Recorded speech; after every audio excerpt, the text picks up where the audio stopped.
شفیعنا بالقاسم محمد وآلہ الطیبین الطاہرین المعصومین ولعنۃ اللہ علی اعدائہم اجمعین من یومنا ھذا الی یوم الدین.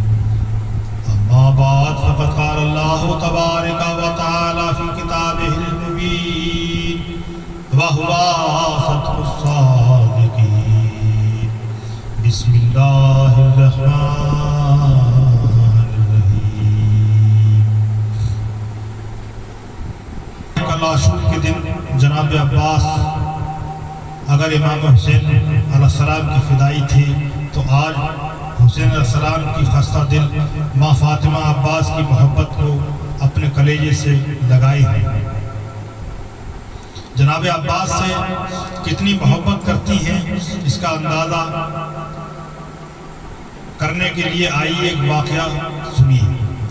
مشہور ہے کہ ایک عالم دین روز قبر امام مظلوم کی زیارت پڑھنے جایا کرتے تھے.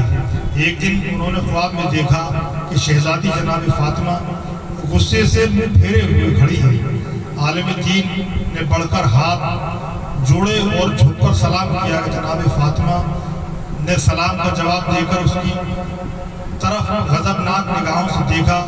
وہ عالم دین خوف سے تھر تھر کانپنے لگا اور ڈرتے ڈرتے سر جھکا کر پوچھا شہزادی غلام سے کون سی خطا ہوئی جو آپ اتنا ناراض ہیں؟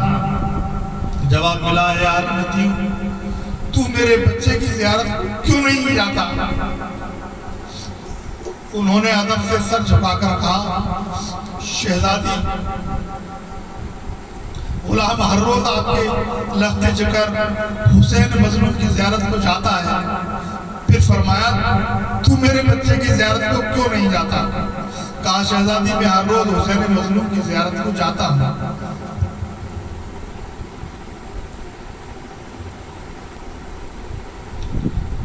تو میرے بچے کی زیارت کو کیوں نہیں جاتا؟ کہا شہزادی میں ہر روز حسین مظلوم کی زیارت کو جاتا ہوں. بس ایک مرتبہ جناب سیدہ نے بیتاب ہو کر کہا تو سمجھتا ہے کہ تنہا حسین ہی میرا بچہ ہے؟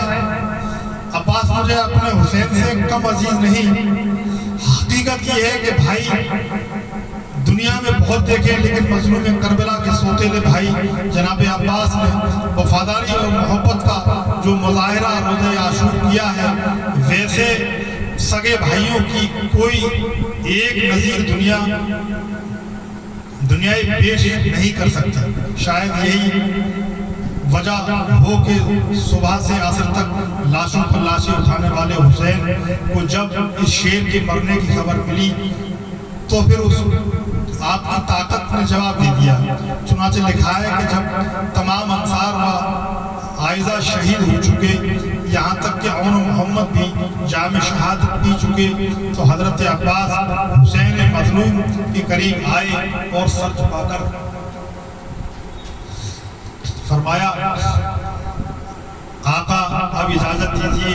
بھائی نے بھائی کے چہرے پر وفاداری کے ابھرتے ہوئے جذبات کو پڑھ کر کہا بھیا عباس اس بے کسی میں تم ہی ایسے رہ گئے ہو جس سے کچھ ڈھانس تھی اور پھر تم میرے لشکر کے علمدار ہو. کہا آقا سارا لشکر تو شہید ہو گیا اب علمداری کس کی کروں؟ آنکھوں کے سامنے آپ انصار بھتیجے بھانجے اور بچوں تک نے دم توڑا ہے. حد یہ ہے کہ بھیا حسن کے یتیم کا پامال ہوا جنازہ بھی دیکھ لیا. اب نفس سینے میں تغییر کر رہی ہے کہ کلیجہ پھٹا جا رہا ہے کہ اب نہ روکیے برداشت کی بھی حد ہوتی ہے. یہ کہتے کہتے حضرت کی آنکھیں سرخ ہو گئی اور بڑے بڑے آنسو گرنے لگے. سامنے کھڑے جوان بھائی کو آنسو بہت سے دیکھ کر مولا بے قرار ہو گئے. کہا بھیا جاؤ میں نہیں روکوں گا.